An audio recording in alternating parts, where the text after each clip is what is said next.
3 دفعہ تو یہ فرمایا قل اعوذ برب الناس ملک الناس الہ الناس، اور یہ 3 یہ الگ الگ معنی لیتا ہے اور 3 کے ساتھ الگ الگ صفت ذکر کی۔ تو پہلے ناس سے مراد بچپنا لڑکپنا ہے۔ جب بندہ بچپن میں لڑکپن میں ہوتا ہے تو اس کو تربیت کی ضرورت ہوتی ہے، تو فرمایا رب الناس، تیرا ایک رب ہے جو تیری تربیت کر رہا ہے، جو تیری ضرورتیں پوری کر رہا ہے۔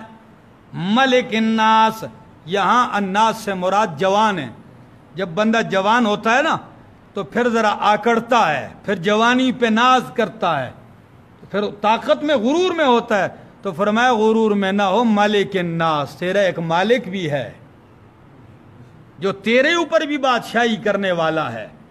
اور پھر ایک اگلی آیت میں فرمایا الہ الناس، یہاں ناس میں بوڑھے مراد ہیں۔